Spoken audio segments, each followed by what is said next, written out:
You ever stopped in the middle of an ordinary day, maybe washing the dishes, maybe driving, maybe at 3 in the morning, unable to sleep, and felt that feeling that doesn't have a specific name, but every human being knows? It's not sadness. It's not exactly anguish. It's something deeper, quieter, and more devastating than any of those words can describe. It's the awareness that you are going to die. And not just that. It's the awareness that everyone you love will also die. That everything you've built, everything you are, everything you feel, one day simply won't be here anymore. Most people spend their entire lives running away from this thought. They change the subject the moment it appears. They open their phones. They put on a series to watch. They order another glass of wine. They do anything to avoid being alone with that truth that pulses in the depths of their chest like a second heart. A heart that beats to the rhythm of time running out. And it works. For a while it works, but there's always that night. There's always that moment when the silence is too great and the distraction doesn't come quickly enough. And there, in the dark, you ask yourself, what is death, after all? What happens next? Why am I so afraid of something that hasn't even happened yet? And if this fear is robbing me of life before it even ends? These questions are not new. They are as old as human language.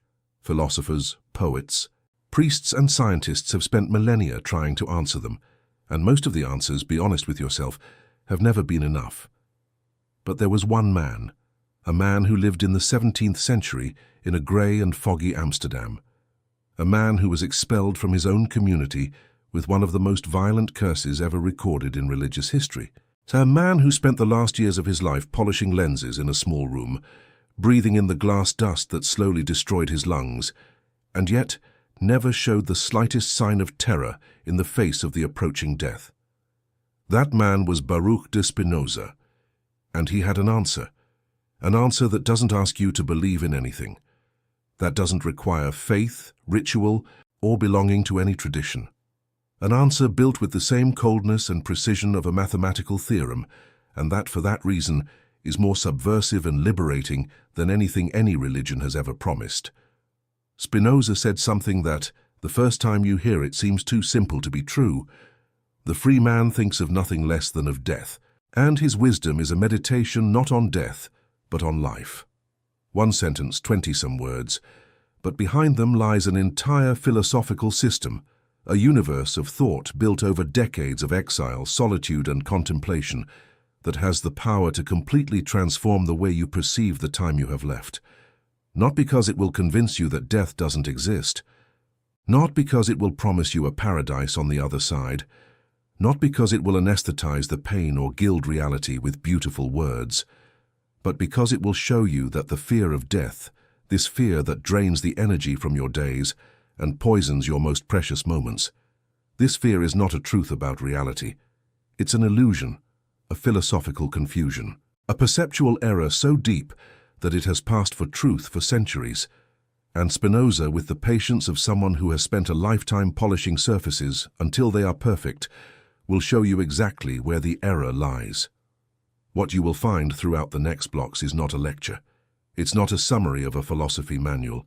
It's a journey through the thoughts of a man who faced everything, excommunication, poverty, illness, isolation, imminent death, and came out on the other side not with resignation, but with a serenity so real and so grounded that even the very adversaries who wanted to destroy him were disturbed by it.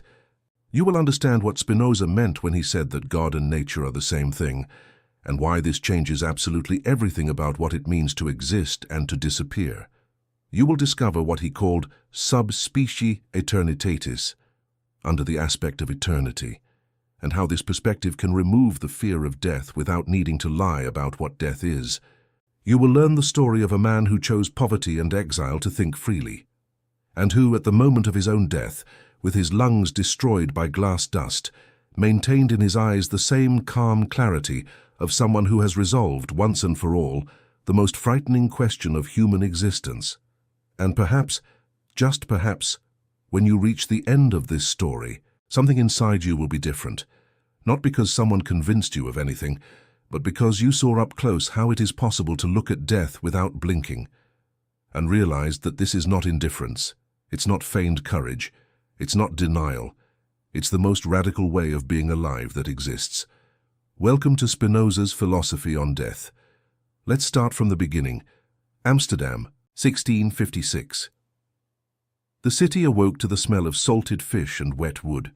The Amstel Canal reflected a lead-colored sky, and the seagulls screamed over the slanted rooftops as if announcing something. In the Jewish quarter, the streets were still deserted, but inside the Talmud Torah synagogue, a group of men had gathered long before dawn. It was not a day of Shabbat. It was not a holy holiday. But there was an urgency in the faces of those men, a tension that stiffened their shoulders and made their eyes small and hard like stones. They had come to destroy one of their own. The document they held, the cherem, the excommunication, was written in a language that few religious documents in history have come close to matching in verbal violence. It was not just an expulsion. It was a curse, a symbolic annihilation so complete that, once pronounced, the name of the excommunicated should no longer be spoken, his face should no longer be looked at, and no member of the community, not even his own family, could come within 4 cubits of him. The man's name was Baruch de Spinoza. He was 23 years old, and no one ever knew exactly what he did to deserve that. There are theories. They say he questioned the divine authorship of the Torah. They say he suggested that the soul was not immortal. They say he argued that God was not a person, not a being separate from creation who intervened in human affairs, who listened to prayers, who rewarded the righteous and punished the wicked. They say he said or wrote or let slip in some conversation that God and nature were the same thing. Whatever it was enough. The cherem was read aloud with black candles and the sound of the shofar, the ram's horn that Jews used in the most solemn moments, and each word fell upon the synagogue like a stone dropping into a bottomless well. The curse demanded that Spinoza be cursed by day and cursed by night, cursed when he sleeps and cursed when he wakes, cursed when he enters and cursed when he leaves. It demanded that no one speak to him, no one write to him, no one do him any favor, no one stay under the same roof as him, no one come near him within 4 cubits. It was the end. It was at least the end they expected. Spinoza heard the cherem. He knew what it meant. He knew he would lose the community, the family business, childhood friends, the only safety net a Jew had in an Amsterdam that tolerated but never fully embraced. He knew that the curse placed him in a kind of existential limbo, neither fully accepted by the non-Jewish world, nor belonging to his own people anymore. And yet he did not ask for forgiveness. He did not kneel. He did not cry. He did not back down. The rabbis expected the young man to come begging, as so many others had done before. They expected humiliation, confession, a promise of retraction. It was the protocol. It was what always happened when power rose with enough force over an individual, but Spinoza did not come. And this refusal, this elegant and absolute silence in the face of the greatest threat that community could launch against a man, contained, in miniature, all the philosophy he would spend the rest of his life developing. Because to threaten someone effectively, you need that person to fear something. And Spinoza, at 23, had already reached a conclusion that would take decades to formulate in precise words, but which already inhabited every gesture of his with a disturbing solidity. Most of human suffering does not come from reality. It comes from what we imagine about reality. And the fear of death, the greatest, the most universal, the most paralyzing of all human fears, was, according to Spinoza, the perfect example of this. To understand what Spinoza thought about death, one must first understand what he thought about everything else, because Spinoza's thought is not a collection of loose opinions. It is a system, a philosophical edifice built with a methodology that he himself called geometric. Inspired by Euclid's Elements, the Greek mathematical work that demonstrated truths about triangles and circles with such rigorous logic that it seemed impossible to contest. Spinoza wanted to do with philosophy what Euclid had done with geometry. He wanted to start from definitions and axioms, truths so fundamental that they did not need to be proven, and from them derive with absolute precision everything else: the existence of God, the nature of the human mind, the origin of emotions, the source of servitude and freedom, the difference between the wise and the ignorant, the nature of death. All of this was in the same book, a book that he wrote over the years in Latin, with numbered propositions and chain demonstrations like in a mathematical proof. A book that he did not publish in his lifetime because he knew it would be destroyed and that his readers would be persecuted. A book that, 5 years after his death, his friends secretly published, distributed in envelopes without return addresses, and which was quickly banned in almost all of Europe. This book was called Ethics, and the first thing that ethics does is redefine God in a way that will never again allow you to use that word in the same way. For Spinoza, God is not a being separate from creation that would have manufactured it like a craftsman makes a chair, from the outside in with a specific purpose, able to intervene whenever he wants. This image of God, the personal God, the God who hears and responds, the God who has preferences and whims and who can be offended by the behavior of his creatures, is for Spinoza a projection, a fantasy that human beings construct to feel less alone, less vulnerable, less subject to the vast and absolute indifference of the universe. For Spinoza, God is reality itself, not a part of reality, not a creator behind reality, the entire reality in its totality, in its infinity, in its absolute completeness. God is nature, nature is God, not as a poetic metaphor. As a rigorous philosophical definition, Spinoza called this Deus sive natura, God or nature. The or is not alternation, it is equivalence. It is like saying triangle or figure with 3 sides. They are the same thing described in different ways, and this identification, this radical equation between the divine and the natural, changes everything. Because if God is nature, and nature is infinite, eternal, and absolutely necessary, in the sense that it could not be different from what it is, because everything that exists necessarily follows from the laws that constitute it, then the universe has no gaps. There is no place for the supernatural, because there is nothing outside of nature. There are no miracles, because a miracle would be a violation of God's own laws, and God does not violate his own laws any more than the number 2 can be odd. There is no divine punishment. There is no divine reward. There is no final judgment. There is only nature doing what nature does, existing, unfolding, transforming infinitely, eternally, necessarily.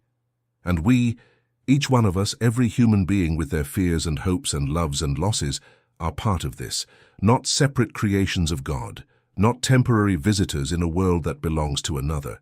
We are expressions of God, ways in which infinite nature manifests itself in a particular, temporary, specific manner. You are not in the universe. You are the universe happening in a specific way. This distinction, which may seem merely semantic at first glance, has enormous consequences for how we understand death. If you are a creature separate from God, made by God, then death is the moment when you are withdrawn from existence. It is a subtraction, a loss, something that is taken from you, and it makes perfect sense that this moment is feared, lamented, resisted with all one's might. But if you are a mode by which the infinite and eternal substance manifests, a specific pattern that nature assumes for a time, then death is not a subtraction. It is a transformation. The pattern dissolves, but the substance that constituted it remains. Nothing is created from nothing. Nothing is destroyed into nothing. The energy that you are now will continue to be, just in another form. This is not cheap consolation. It is not self-help spirituality. It is physics. It is the first law of thermodynamics, formulated 2 centuries before modern physics existed as a discipline. And Spinoza arrived at this through philosophy, but the most interesting part is not this one. The most radically transformative part of Spinoza's thought about death is not in his metaphysics, in what he thinks about what the universe is. It is in his psychology, in what he thinks about how the human mind works and why it creates the suffering it creates. For Spinoza, the fear of death is not a rational response to a real danger. It is a symptom. It is a sign that the mind is operating in a certain way, in a way that he called servitude, and that can, with effort and understanding, operate in another. And this is where the story becomes truly interesting, because Spinoza is not telling you not to fear death, because death does not exist. He is saying that the way you imagine death reveals something fundamental about how you imagine yourself. and that this image, this idea you have of who you are, may be profoundly mistaken, not out of malice, not out of weakness, but because no one ever taught you to think differently. And that is exactly what Spinoza spent his entire life writing about. There is an experience that almost every human being has had, but that very few people can describe accurately. It is that feeling of being completely paralyzed by something that has not yet happened. Not a concrete threat, not an immediate danger, not a pain you are feeling right now, but the foreboding of a future pain, the shadow of something that may come, the ghost of a loss that has not yet occurred. Have you ever stayed awake at 2, 3, 4 in the morning, with your heart racing, your body tense, your thoughts spinning in tighter and tighter circles, not because of something that was happening, but because of something you imagined might happen? This is what Spinoza called servitude, not in the sense of physical slavery, in the sense that the mind was being governed by something it created itself, and had forgotten it created, an image, a projection, a story that the imagination told itself, and that over time began to seem as real as the table in front of you. To understand what Spinoza meant by this, one must delve a little deeper into how he conceived the human mind. And the first thing he says, something that seems simple but has profound implications, is that the mind is not a thing separate from the body. The mind is the idea that the body has of itself. Think about that for a moment. You do not have a body and a mind living within the same physical shell, like two tenants sharing an apartment. You are a single being, which can be described in two different ways, as a set of physical processes, neurons firing, blood circulating, hormones floating, or as a set of ideas, thoughts, perceptions. But they are the same thing, viewed from two angles. This matters for the question of death, because it means that the fear of death does not exist in some ethereal and immaterial place called soul or mind. It exists in the body. It is a state of the body, a specific configuration of physical processes that you have learned to call fear. And if it is something you learned, or rather, something your mind constructed from partial perceptions, fragmented experiences, stories that others told you, then it is something that can be reconstructed, not erased, not suppressed, reconstructed from a more adequate understanding of reality. This is the central promise of Spinoza's philosophy. Understanding liberates, not faith, not the resignation, not willpower, understanding. But what exactly does the mind inadequately comprehend when it fears death? Spinoza has a precise answer to this, and it begins with a distinction he considered fundamental. The distinction between what he called knowledge of the first kind and knowledge of the third kind. Knowledge of the first kind, which he also called imagination, is the most basic and common way of knowing the world. It is the knowledge that comes from the senses, from everyday experience, from the associations the mind makes between things that occur together. You touch fire, feel pain, and learn that fire burns. You see people age and die and learn that human existence ends. You hear stories about death from childhood, religious stories, family stories, cultural stories, and begin to build a mental image of what death is. The problem with this type of knowledge is not that it is false, it is that it is incomplete, it is fragmented, it is built from partial perspectives, from limited angles, from experiences that never capture the whole. And the fear of death, according to Spinoza, arises precisely from this incompleteness. It arises from a partial and fragmented idea of what we are, and therefore from a partial and fragmented idea of what it means to cease to be. Think with me, when you fear death, what exactly are you fearing? Most people, when they stop to examine this honestly, discover that they fear various distinct things that they usually group under the word death. They fear the pain that may precede death. They fear the unknown that may come afterward. They fear the loss of the people they love. They fear not having lived enough. They fear being forgotten. They fear ceasing to exist as the specific and unique being they recognize as I. Each of these fears is different from the others. Each has its own logic, its own origin, a specific way of inhabiting the body and mind. And Spinoza, with the patience of someone who has spent decades unraveling philosophical knots, will show us that each of them, when examined closely, reveals a confusion, an inadequate idea that, once corrected, loses its power to paralyze. But before delving into each of these fears separately, it is necessary to talk about the most fundamental of all, the fear that lies beneath all the others, like a layer of rock upon which all the rest rests. It is the fear of no longer being you. Spinoza had a name for the force that makes each existing being try to continue existing. He called it Conatus. In Latin, the word means effort, impulse, tendency. And for Spinoza, Conatus was not just a characteristic of human beings. It was the fundamental characteristic of everything that exists. Everything that exists, a stone, a plant, an animal, a human being, an idea, tends to persevere in its own being.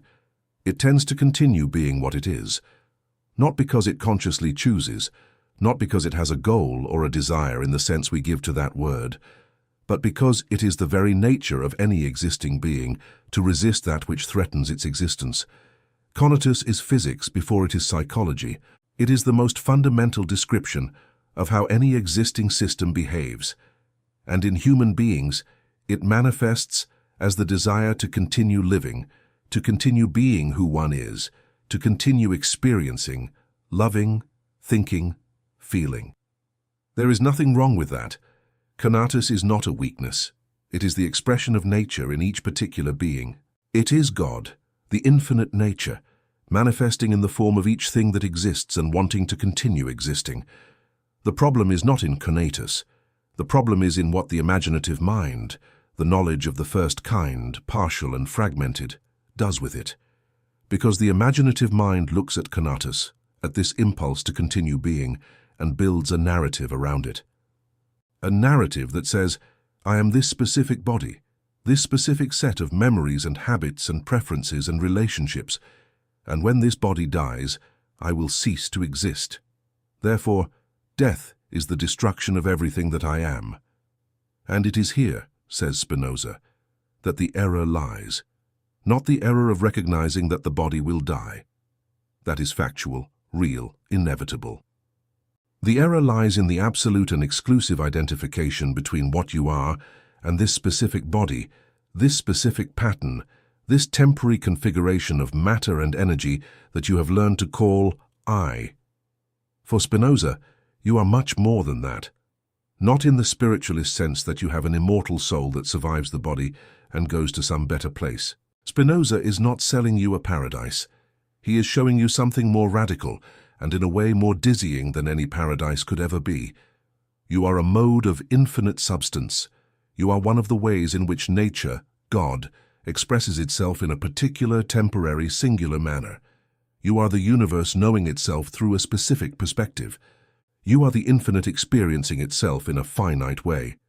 And when this specific pattern that you call I dissolves, when the body stops and the configuration disintegrates, what will happen? The substance remains. Nature continues. The universe loses nothing of what it is. It simply stops expressing itself in this particular way and continues expressing itself in 1,000 other ways, in 1,000 other patterns, in 1,000 other configurations that you cannot imagine because you are, at this moment, limited to the perspective of this specific configuration. You do not go anywhere after death. You are already everywhere. You always have been. And death is merely the moment when this specific angle of vision closes, not because the universe has lost something, but because the pattern that was this angle has reintegrated into the whole from which it was never at any moment truly separate. I know this may sound abstract. It may sound like parlor philosophy, like pretty words that change nothing in practice, like intellectual consolation that does not reach the real place where fear resides, which is in the stomach, in the sweaty hands at 3 in the morning, in the tightness in the chest when you look at someone you love and think, one day I will lose this. Spinoza knew this too. He was not naive. He did not think that it was enough to read a philosophical demonstration for fear to disappear like mist in the sun. He knew that the human mind does not work that way. That intellectual knowledge, by itself, is not enough to free anyone from anything. That is why ethics does not end in metaphysics. It advances, block by block, proposition by proposition, until it reaches psychology, the theory of emotions, which Spinoza called affects, and shows how understanding can be not only intellectual but emotional, visceral, transformative at the deepest level where fear truly lives. And to understand this, one must understand what Spinoza meant when he spoke of joy, because for him, joy is not a mood state. It is not happiness in the superficial sense that the word has gained in contemporary culture. Joy, for Spinoza, is something much more precise and much more powerful. Joy is the increase of the power of existence, and sadness is the decrease of that power. Simple as that, but with consequences that go far beyond what this simplicity suggests. Think about it for a moment, using your own experience. There are moments in your life when you feel completely alive, completely present. Moments when thought flows, the body is in balance. Connections with the people around you feel real and deep, and you have the feeling, even if fleeting, even if hard to name, that being here in this moment, in this body, in this world makes sense, that it has value, that it is, in some mysterious and irreducible way, enough. These are the moments of joy in the Spinozan sense, not necessarily of euphoria, not necessarily of sensory pleasure, but of an increase in power, of feeling that you are being more completely who you are. And there are other moments when fear tightens, when anxiety paralyzes, when thought gets stuck in repetitive loops that lead nowhere, when you feel that life is being wasted but cannot change anything, when the mere prospect of continuing to exist feels heavy and grey and directionless. These are the moments of Spinozan sadness, of decreased power, of feeling that something is preventing you from being what you could be. And the fear of death, according to Spinoza, is the most extreme example of sadness, because it is the idea of an absolute and definitive decrease in the power of existence. It is the imagination anticipating the moment when Conatus, this impulse to continue being, will finally be defeated. But, and here is the crucial point, this anticipation is already in itself a diminishment of the power of existence. The fear of death is already a form of death. It is already a way of not being completely present, completely alive, completely here, because part of you is always ahead in the imagined future, living in anticipation of something that has not yet arrived and may never arrive in the way you imagine. Spinoza was 18 when his father died. At 22, he lost his younger brother. At 23, he was expelled from the only community he knew. He lost the family import business, childhood friends, access to the cemetery where his parents were buried, because the cherem prohibited even that. He knew loss, not as a philosophical abstraction, as a concrete, physical, everyday experience, and yet, or perhaps precisely because of this, he never wrote about death with terror. He never wrote about it with despair, or with the bitterness of someone who feels that something has been unjustly taken from them. He wrote about it with the same cold and clear precision with which he wrote about triangles and mathematical proportions.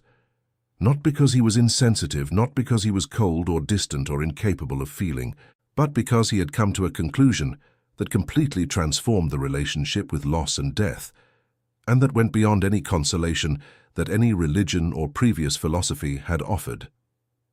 This conclusion was this: the suffering we feel in the face of death, our own suffering in the face of our own future death, and the suffering we feel when we lose those we love, is not the correct and inevitable response of the mind to a tragic fact.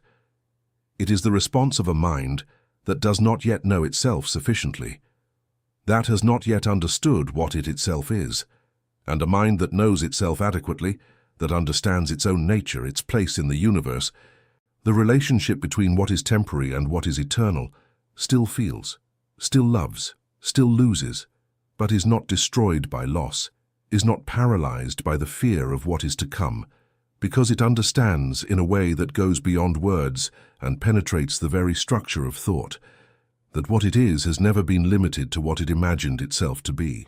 You have come this far, and that is no small thing. Most people flee when the conversation gets serious. When the subject is death, it is fear. It is that which we carry in silence because we do not know with whom to share. But you stayed. You are here, walking alongside Spinoza on this journey, and that tells me something about you. So let me ask you a real question. which you can answer in the comments now. What is the fear that you carry most in silence? It doesn't have to be death. It can be the fear of losing someone, the fear of not having lived enough, the fear that nothing you do will matter after you are gone. Write it down below, because I believe that when you name the fear, it loses some of the power it has over you. And there is someone reading these comments who is going through exactly the same thing as you. And since you have come this far, if you haven't subscribed to this channel yet, this is the moment. Not because I am asking, but because what comes in the next blocks goes far beyond what any summary of philosophy has ever given you. We are going deep. We are going to where few have the courage to go. And I want you to be here when we get there. There is a question that most philosophers try to answer with poetry. Spinoza tried to answer it with mathematics. The question is this: why is there something instead of nothing? And Spinoza's answer, an answer he took years to formulate with the precision he deemed necessary, begins with a concept that seems simple, but is, in fact, one of the most radical ideas ever thought by a human mind, the idea of substance. For Spinoza, substance is that which exists by itself and is conceived by itself. It is that which does not depend on anything external to exist or to be understood. It is, in other words, the most fundamental reality possible, that which underlies everything, that sustains everything. That is the condition of possibility for everything else. And the first thing Spinoza demonstrates, with the same coldness and precision with which Euclid demonstrated that the internal angles of a triangle sum to 180 degrees, is that there can only be one substance, only one. Only because if there were two substances, two ultimate and independent realities, they would need to be different from each other. And if they were different, they would have distinct attributes. And if they had distinct attributes, the existence of one could not limit that of the other. And if they did not limit each other, each would be infinite.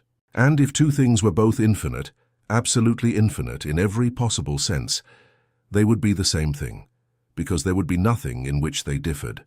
Therefore, there is only one substance, infinite, eternal, absolutely necessary, in the sense that its existence is not contingent, is not accidental, could not have been otherwise. This substance is God. This substance is nature. They are the same thing. Now comes the part that changes everything. What are we within this? We are modes. We are specific, temporary, and particular ways in which the infinite substance expresses itself. We are like waves in the ocean. Each wave has a specific shape, a specific height, a specific movement, a specific duration. But no wave is made of something different from the ocean. No wave exists separate from the ocean, and when a wave dissolves, the ocean loses nothing. It continues to be the ocean, continues to generate other waves, continues to be what it has always been. You are a wave, I am a wave. Spinoza was a wave, and death, the death of any particular being, of any specific mode of the infinite substance, is the moment when that specific wave dissolves back into the ocean from which it was never, at any moment, truly separate. But here comes something that needs to be said carefully, because this is where many people slip. This does not mean that death is not real. It does not mean that loss is not real. It does not mean that the pain of losing someone or the prospect of ceasing to be who we are has no weight at all. It means something else.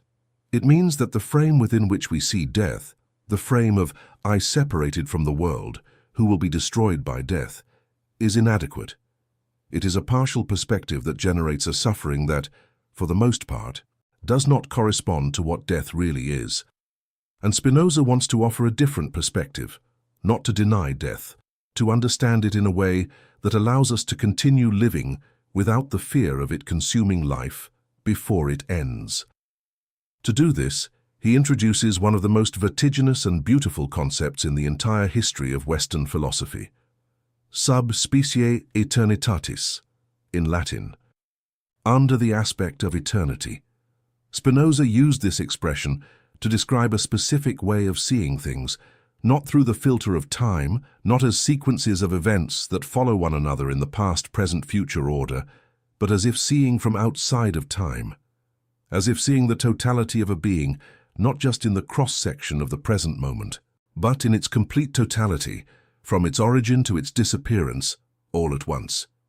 Think of a musical score. When you are inside the music, listening note by note, measure by measure, the music unfolds in time. It has a beginning, development, end. And when the last note sounds and silence returns, there may be a feeling of loss. The music is over. That moment of beauty has passed and will not return. But the score exists all at once. The composer who wrote it saw the whole before the music was performed, and someone who could see the entire score, not hear note by note, but see the whole at once, would experience something completely different. Not a sequence of moments that appear and disappear, but a totality that simply is. Spinoza said that this is God's perspective of infinite nature on each particular being. The perspective Subspecies eternitatis does not see you as someone who was born on such a date, is alive now, and will die on another date. It sees you as a totality, as the complete pattern of everything you are, were, and will be, all at once, outside of time.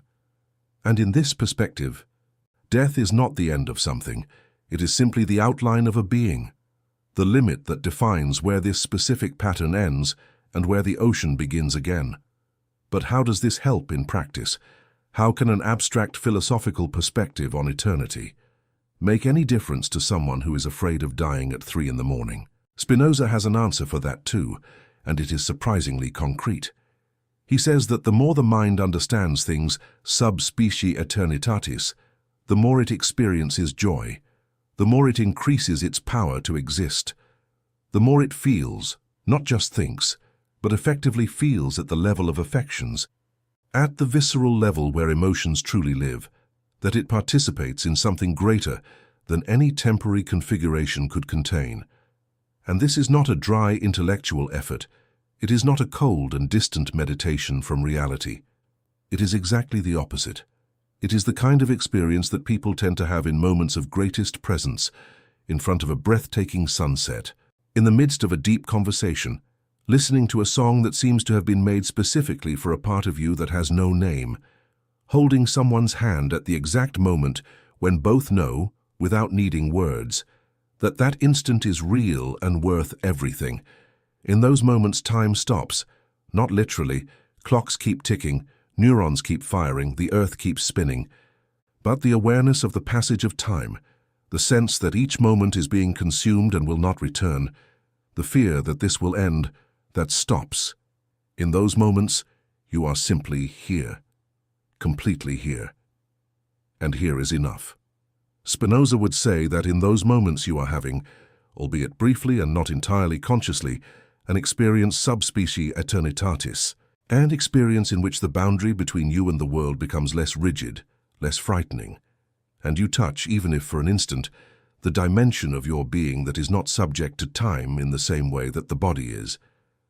And the philosophical practice, the work of understanding that ethics proposes, is the way to make this type of experience not an accident, not a rare flash that depends on perfect external conditions, but a cultivated capacity, a way of seeing the world that, with effort and dedication, can become the habitual perspective of the mind. This is where many people have a legitimate objection, and Spinoza knew that this objection would come because it is the most human objection of all. But I don't want to dissolve into the ocean. I want to continue being me. I want to continue loving the people I love, doing the things I do, thinking the thoughts I think. I don't want to be a wave that dissolves. I want to be a wave that lasts. It is an absolutely valid objection. And Spinoza's answer is not to say that this desire is wrong. The Conatus and the impulse to continue being is real. It is legitimate. It is the expression of nature itself in each particular being. Spinoza is not asking you to give up the desire to live. He is asking what exactly you think is the you that wants to continue living.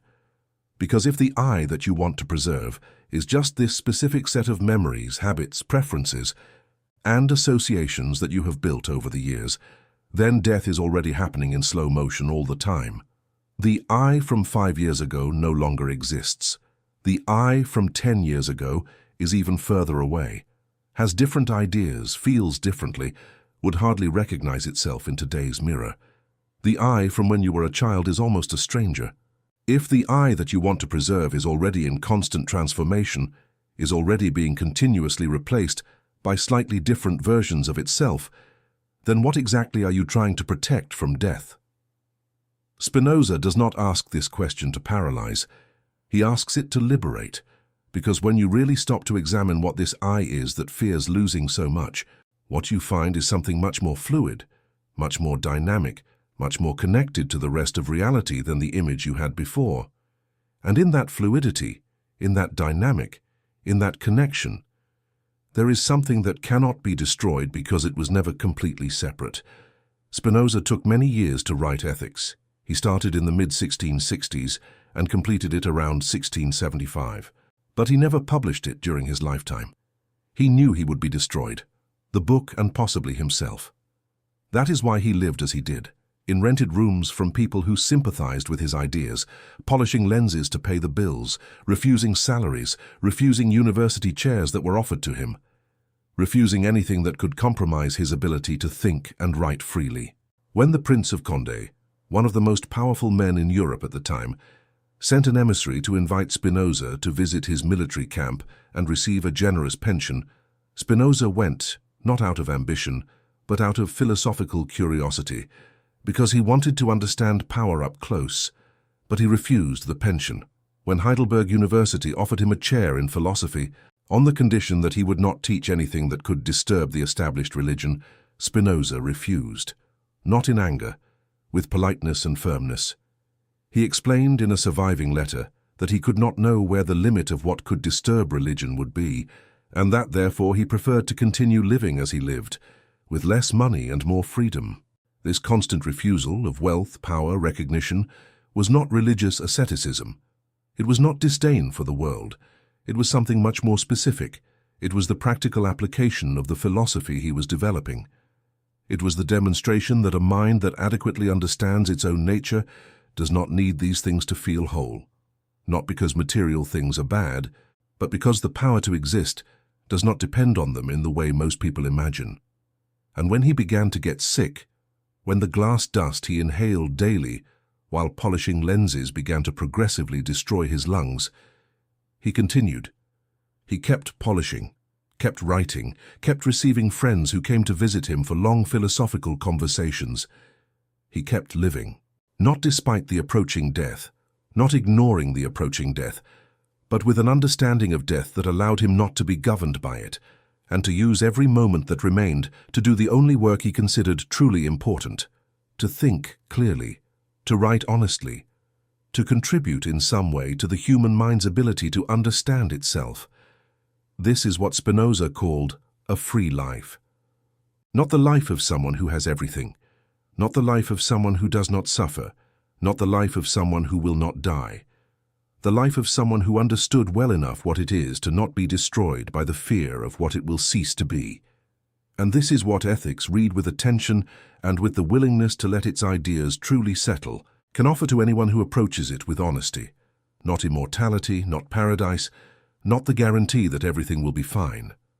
Just this perspective, the broader angle, the vision subspecies eternitatis that does not negate suffering, but places it within such a large frame that it loses the power to define who you are. And with that, only with that, everything changes. There is a question that philosophers have repeated since ancient Greece, and that has never been answered satisfactorily until Spinoza arrived with his geometry of the soul.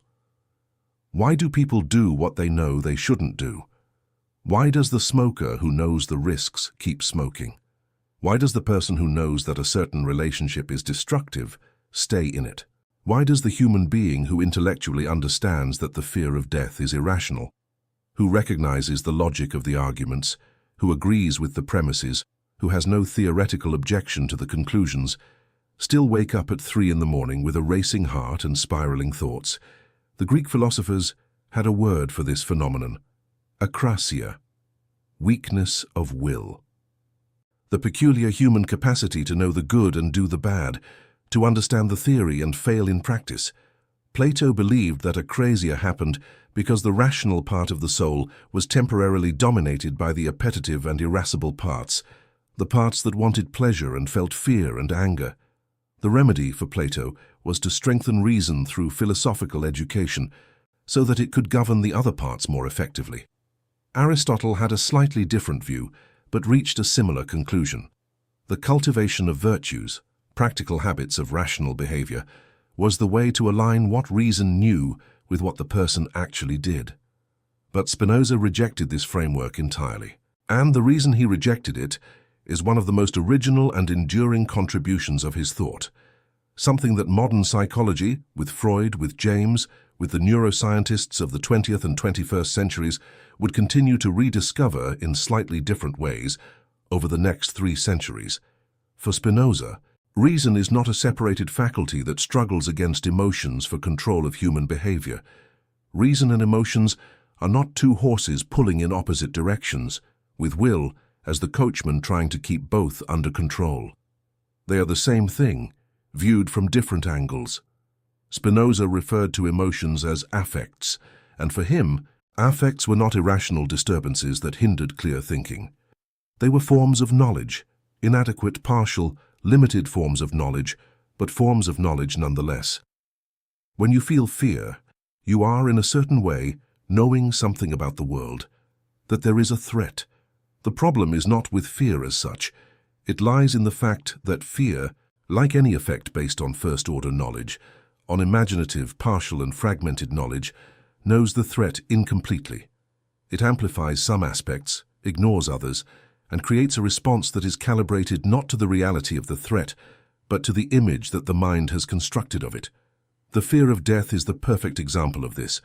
The real threat of death is simple. At some point, this specific pattern of organized matter that you call I will dissolve. It is a fact. It is inevitable.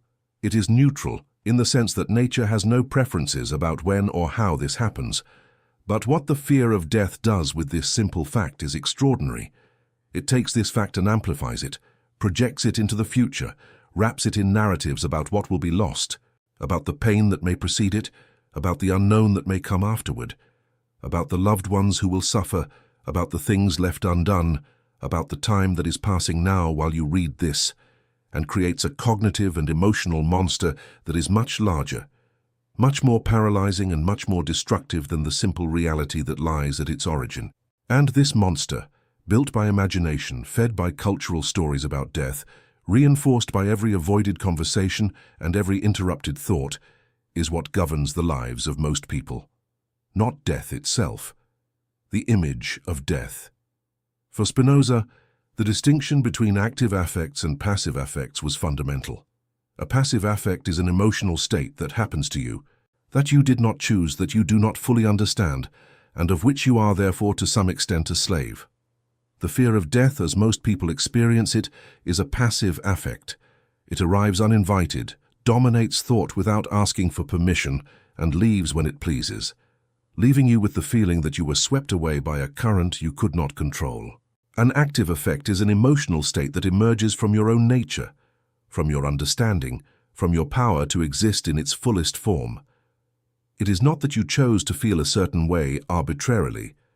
It is that, by adequately understanding your own nature and the nature of reality, the effects that emerge from you are expressions of your power, not reactions to external threats that you imagined in a distorted way. The difference is not between having emotions and not having emotions. It is between being governed by emotions and being the source of them. And the only thing that moves someone from the first state to the second, according to Spinoza, is understanding. Proper knowledge, not the partial and fragmented knowledge of imagination, but the knowledge that sees things in their entirety, in their causes, in their necessity, subspecies eternitatis. But how exactly does understanding transform affect? Spinoza has a precise answer to that. He says that an affect can only be overcome, not suppressed, not denied, not ignored, but genuinely overcome, by another, stronger affect. And the strongest affect that exists, according to him, is the affect that arises from the proper understanding of reality. This means that you do not combat the fear of death by telling yourself that you should not be afraid. You do not combat fear by suppressing it, distracting yourself from it, covering it with layers of optimism or stoic resignation. You combat fear, transform fear, through a process of understanding that is, in itself, emotionally powerful. When you begin to truly understand, not just intellectually, but in a way that penetrates the effects, that changes the emotional configuration of your being, that the I that fears being destroyed is much more than you imagined, that it belongs to a reality that cannot be destroyed, that what you are goes beyond the temporary pattern that death will dissolve, when this is not just a thought but an experience, something you feel with the same certainty with which you feel the chair beneath you now, then fear transforms. It does not disappear. It transforms. The information that fear carried, there is a threat, continues to be processed. But the narrative that fear constructed around this information, you will be destroyed, everything you are will disappear. Death is the worst of evils. That narrative dissolves, because understanding shows that it is built on mistaken premises, on an inadequate idea of what you are. And what remains, when the narrative dissolves, is not emptiness. It is not coldness. It is not indifference. It is a different form of presence. A way of being in the world that is not constantly looking over its shoulder at what is coming. That is not counting the days that remain with anxiety, but living each one of them with the full power of what is. Spinoza's contemporaries, those who knew him personally, who visited him in his small room in Voorburg and later in The Hague, who had long conversations with him about physics, about optics, about politics, about theology, unanimously described a quality in Spinoza that impressed them and, in some cases, disturbed them. He was serene, not the performative serenity of someone pretending to be fine, not the artificial serenity of someone who has pushed everything under the rug. A serenity that seemed to come from within, from a conviction so deep and well-founded about the nature of reality that there was simply no room for anxiety to settle. One of his correspondents, a young man who wrote to him asking for advice on how to deal with the fear of potentially imminent death, received from Spinoza a letter whose substance was essentially this: "The free man does not think about death, not because he ignores it or pretends it does not exist, but because his mind is so completely occupied with life, with understanding, with contemplation, with intellectual love for the whole of which he is a part, that there is simply no space left for the fear of something that has not yet arrived, and that, when it does arrive, will not be what he imagines." This phrase, "the free man does not think about death," has been interpreted in many ways over the centuries. Some saw it as arrogance, others as naivety, others as the most courageous statement a human being can make. But it has a specific logic within Spinoza's system, a logic that only makes complete sense when you understand what he meant by free, and that freedom for him was not the absence of determination, but the action that emerges from the very nature of a being, without being distorted by inadequate ideas about oneself and about the world. The free man does not think about death, not because he is courageous in the vulgar sense of the word, in the sense of someone who suppresses fear through willpower, but because his mind, operating from a proper understanding of reality, simply does not generate the kind of thought that produces that specific fear.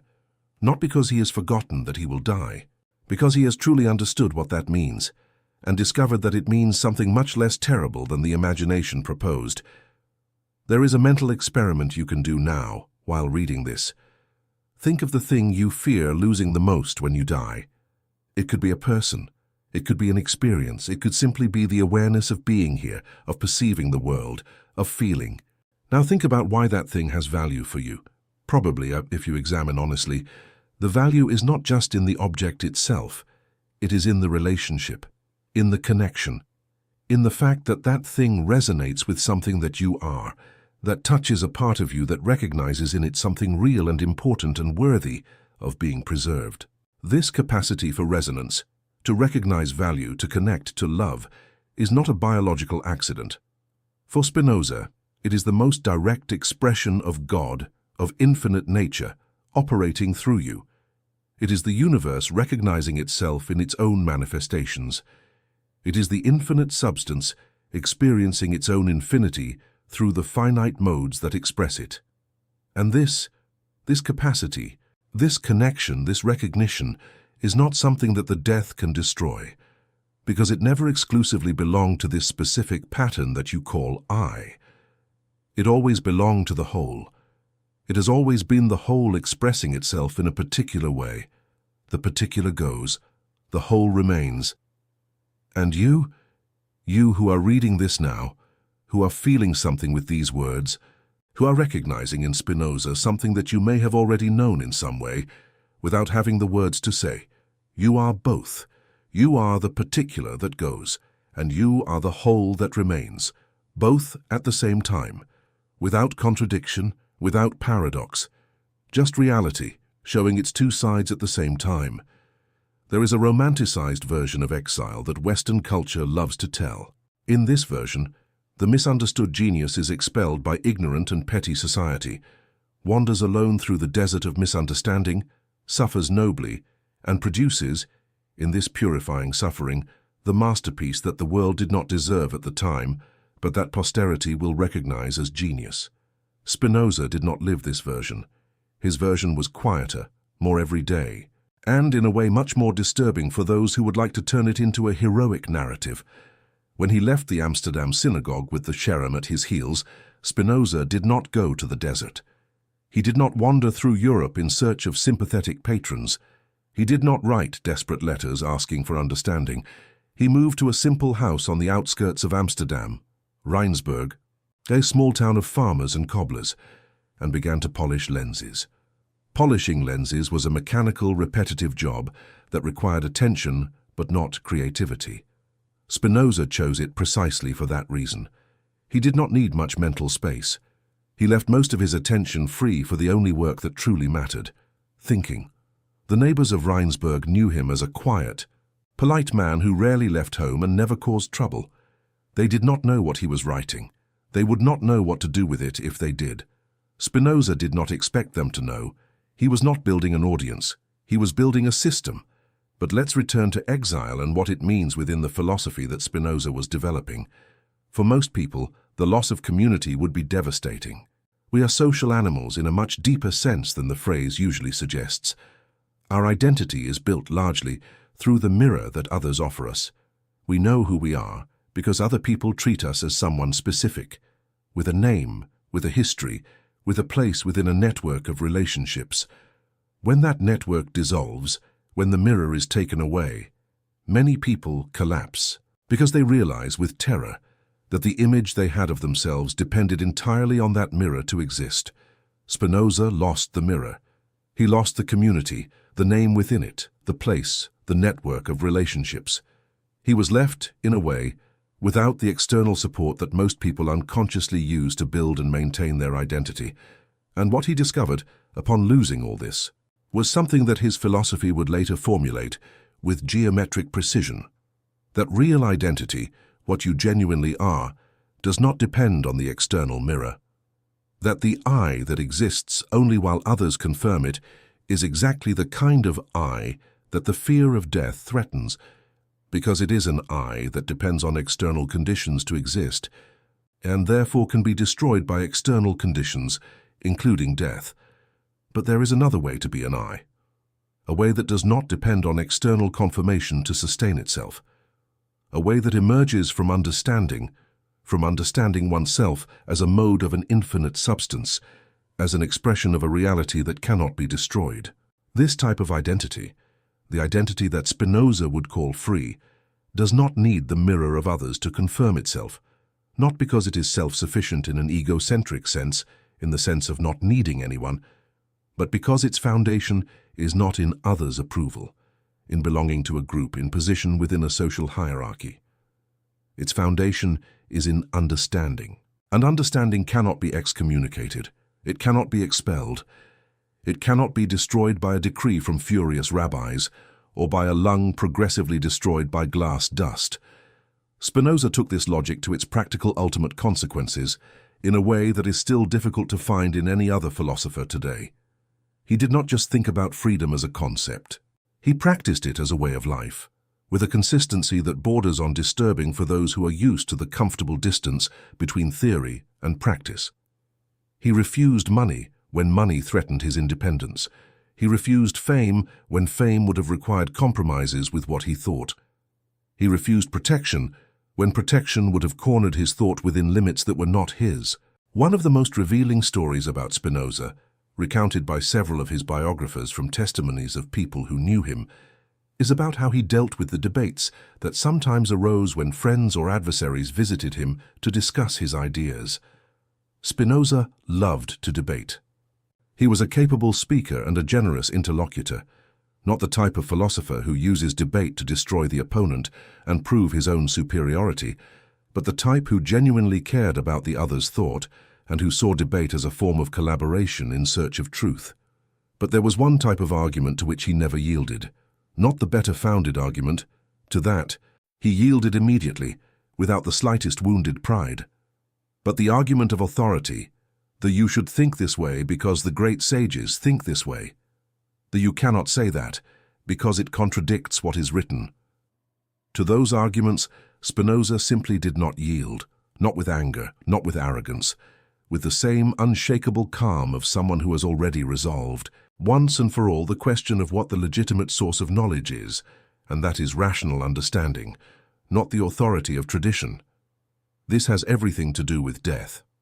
More specifically, it has to do with one of the most insidious ways in which the fear of death operates in human life, a way that is rarely recognized as such. Let's call it the death conformity. It works like this. Because people are afraid of dying, they also have a particular fear of living in ways that might attract others' disapproval. Because social disapproval, exclusion, judgment, the look that says, "You are wrong, you are out," activates the same brain mechanisms as physical threat. In evolutionary terms, being expelled from the group was equivalent to death. Because outside the group there was no survival. And although this evolutionary context no longer applies in the same way, a person expelled from a religious or social community today is not necessarily threatened with physical death. The mechanism continues to operate. The threat of exclusion continues to be processed by the nervous system as an existential threat. And so people do not say what they think. They do not live as they would like. They do not make the choices they would make if they were not constantly monitoring others' reactions. Not out of simple cowardice, but because social fear and fear of death are, in neurological terms, the same thing. Spinoza broke this cycle. Not because he was insensitive to what others thought. There is evidence that he was an emotionally perceptive person and careful with the feelings of those around him, but because he had developed, through years of philosophical work and a life built around understanding, a form of identity that did not depend on others' approval to sustain itself. The cherem did not destroy him. It did not destroy him not because it didn't hurt. It probably hurt a lot in ways he never wrote about directly, but it did not destroy him because the foundation of what he was not in what the community could give or take away. There is a letter from Spinoza that has survived, a letter written to a young student named Albert Burr, who had converted to Catholicism and wrote to Spinoza in a kind of mix of intellectual challenge and emotional appeal, asking him to also convert and abandon what Burr called his arrogant and presumptuous philosophy. Spinoza's response to this letter is one of the most revealing documents we have about the real psychology of the philosopher, about what he was beneath the cold geometry of the ethics. He is not cruel to Burr, he is not condescending, but he is absolutely firm. He says something to the effect that he knows of no system of thought more presumptuous than one that requires a person to abandon reason in favor of the authority of an institution that claims to speak in the name of God, and that cannot demonstrate this claim with any argument that is not circular. And then he says something extraordinary, that Burr, in converting, was probably seeking a certainty that reason could not provide, the certainty that there would be something after death, that the universe had personal meaning, that someone was watching over him, and that he understood this desire, but that he could not satisfy it with a lie. This is Spinoza in full in a letter, the compassion for the human desire for certainty and comfort, the understanding that this desire comes from fear, and the refusal, absolute and unwavering, to calm it with a story that would not withstand rational scrutiny.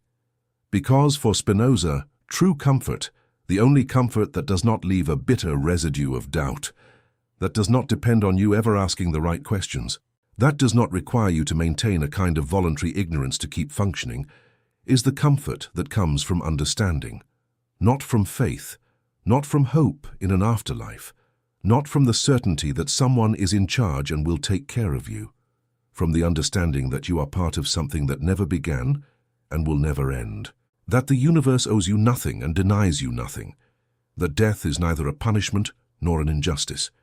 It is simply the outline of a being, the natural limit of a specific form that the infinite substance has taken for a time, and that within this limit, within this specific and unrepeatable time that is your life, there is a power that is entirely yours, a capacity to understand, to connect, to love, to create, to contribute something that goes beyond yourself, not because it will be remembered forever, not because your soul will survive, but because what you are now, in this moment, is a genuine and unrepeatable expression of reality. And reality, being infinite and eternal, wastes nothing. Every mode that exists, every wave that the ocean forms, has existed. And what has existed cannot be removed from existence. It can change form, it can dissolve, but it cannot be as if it never existed. You will exist forever in the simplest and deepest sense of the word, in the fact that you were here, that you were real, that it happened. And this, just this, is enough. There is an expression that Spinoza uses at the end of the Ethics, in the final propositions of the fifth book, which is the book about human freedom, that translators have always had difficulty rendering into other languages without losing something essential. Amor intellectualis Dei, intellectual love of God. In Portuguese, the problem lies in the word intellectual, which carries for us a weight of coldness, of distance, of rational processing without emotion. When someone says, "I have an intellectual appreciation for such a thing," they are saying that they appreciate it on an abstract level, but that it does not truly move them, that there is no warmth in that appreciation. That is not what Spinoza means. For Spinoza, the intellectual love of God is the most powerful emotion that a human being can experience. It is more intense than romantic love, more stable than friendship, more foundational than any affection that most people have ever felt. He calls it intellectual not for coldness, but to distinguish it from loves that depend on external conditions. Loves that exist because something gave you pleasure, because someone treated you well, because a favorable circumstance placed you in the presence of something pleasant. The intellectual love of God does not depend on anything external. It emerges from understanding itself, from the act of understanding, with increasing depth and breadth, the nature of the whole of which you are a part. And the more you understand, the more intense that love becomes. Not because someone convinced you to love them, but because the proper understanding of reality automatically produces an affection of joy, of an increase in the power of existence, which is, in its fullest form, exactly that. Love. To understand why this love matters to the question of death, one must first understand what Spinoza means by God in this expression. We have already said that for Spinoza, God and nature are the same thing. That God is not a separate being who created the universe, but the very infinite and eternal substance of which everything is a mode. That you are a mode of God, that I am a mode of God, that the chair, the stone, the farthest star that no human telescope has ever reached, everything is a mode of God. But there is an aspect of this conception that has not yet been fully explored, the aspect by which God not only exists, but knows himself. For Spinoza, God, the infinite nature, has among his infinite attributes thought, and the thought of God is the set of all the ideas that God has of all his modes. In other words, there is an idea of you in God, an idea infinitely more complete and adequate than the idea you have of yourself.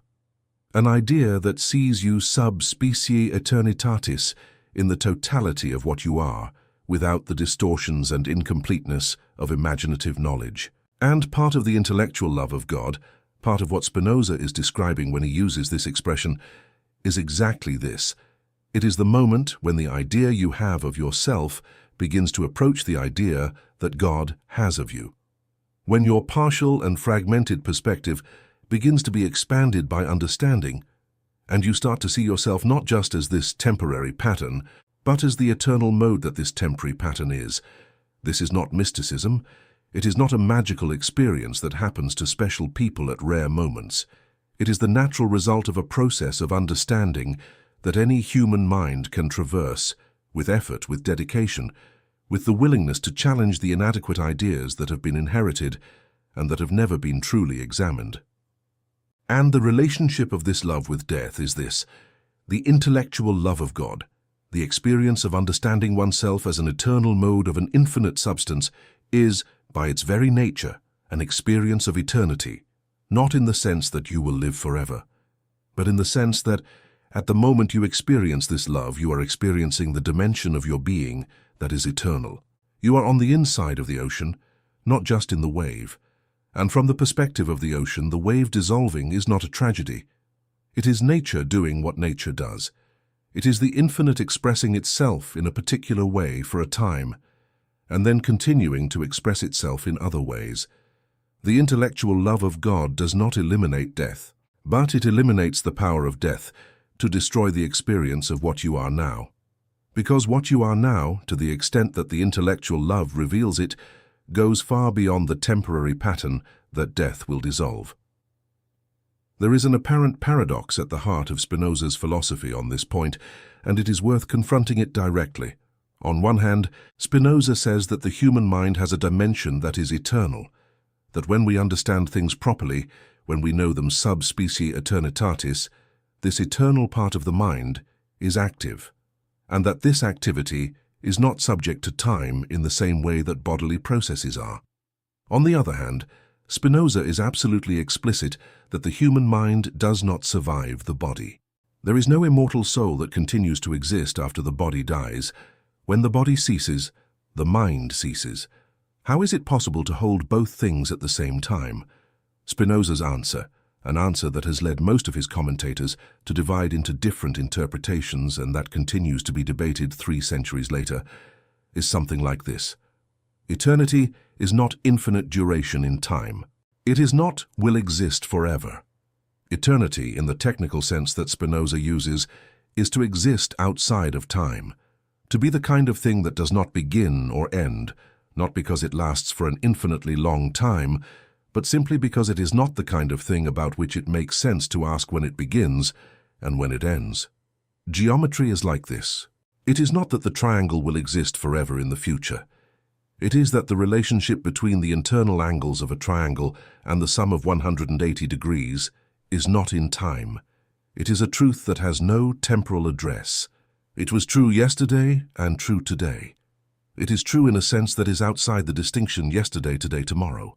When the human mind understands truths of this nature, when it understands things subspecies eternitatis, it is, in that moment of understanding, participating in something that has this eternal character.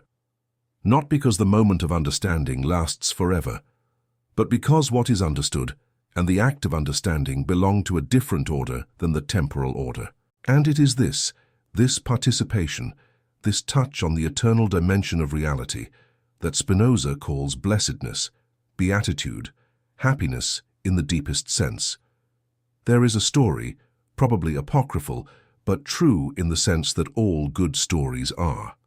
Apocryphal or true, about the last days of Spinoza. He was in The Hague, in the room he rented in the Van der Spyck family house. His lungs were getting worse and worse. The cough was frequent and painful. He continued working, answering correspondence, reviewing manuscripts, receiving the few friends who came to visit him. In February 1677, on a Sunday, while the Van der Spycks were at church, Spinoza asked the doctor who had come to visit him to prepare a chicken broth for him. He ate a little. He talked. The doctor left. When the Van der Spycks returned from church, Spinoza was dead. He was 44 years old. He had left no note, had recorded no fear, had described no regret. He had simply died, in the calm and discreet manner in which he had lived.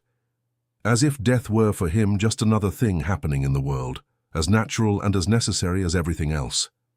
His friends, following his instructions, published the ethics a few months later, anonymously to protect themselves. The work was immediately banned in almost all of Christian Europe, and immediately read in secret by almost every serious intellectual in Christian Europe. There is one last thing that needs to be said about the intellectual love of God and its relationship with the fear of death, something that connects philosophical abstraction to everyday experience in a way that may be the most direct and accessible of all Spinoza's system. The intellectual love of God is not an individual achievement. It is not something you achieve alone, in isolation, through pure mental effort. It happens, and this is in the last propositions of the Ethics, in a place that most readers do not reach because they give up beforehand, in relation, in the encounter with another being who is also approaching the proper understanding of themselves. In the experience of being seen, not by the image you have constructed, not by the role you play, not by the social mirror that reflects what others want to see, but as you genuinely are. Spinoza called this love born of freedom, the love between people who do not love each other because they need one another, not because the presence of the other reduces anxiety or fills a void, but because the presence of the other enhances each one's power to exist, because together they understand more, feel more, are more completely who they are. This is the love that is not afraid of death because it does not depend on duration. It is not more real because it will last forever. It is more real because it is genuine now, and the now, properly understood, contains within it the entirety of eternity. Not as poetic consolation, as a precise description of what time is, when seen from where Spinoza spent his entire life trying to teach us to see. We have reached a point in Spinoza's philosophy where abstraction needs to become concrete. Not because abstraction is not valid, it is. Not because the concepts we have explored so far are decorative, they are not. But because the central promise of the Ethics is not merely intellectual, it is practical. Spinoza was not writing for academic philosophers who needed material to debate at conferences. He was writing for human beings who suffered, who were afraid, who lost people they loved, who lived with the constant weight of their own mortality, and who desperately needed something more than beautiful words about eternity. So, what does Spinoza propose concretely as a practice for those who truly want to work with the fear of death? The answer is not in a list of exercises. It is not a 10-step program. It is something deeper and at the same time simpler than any protocol. It is the practice of understanding as a way of life. But let's unfold this, because understanding as a way of life can sound as vague as be more mindful or live in the present, phrases that everyone repeats and almost no one knows how to apply. The first concrete element of Spinoza's practice is what we might call the examination of causes. Whenever an affection, an emotion, a recurring thought, a sensation appears strongly in consciousness, Spinoza proposes that the first reaction should not be to suppress it, nor to let oneself be carried away by it, but to ask, where does this come from? Not as an exercise in self-pity, not as an invitation to ruminate on the past, but as a genuinely curious investigation into the structure of what is happening. When the fear of death appears, at 3 in the morning or at someone's funeral, or simply in the middle of an ordinary day when the awareness that everything will end lands without warning, Spinoza does not say to pretend you are not feeling it. He says to ask, what exactly am I fearing? Is it physical pain? Is it the unknown? Is it the loss of someone I love? Is it the idea of not having done enough with the time I had? Is it the fear of being forgotten? Each of these answers points to a specific, inadequate idea that can be examined and, with work, corrected. The fear of physical pain, it is a foreseeing, an imagination of the future that may never happen as imagined, and that when it does happen, will already be happening and therefore will no longer be the feared future, but the present being lived, which is a completely different thing that calls forth completely different resources. The fear of the unknown after death. It is the mind trying to imagine what happens when imagination ceases, a logical impossibility that produces terror precisely because it tries to represent the absence of representation. Spinoza would say, death is not an experience. It is not something you will live. It is the end of experience. And the end of experience is not a bad experience. It is nothing. The fear of not having done enough?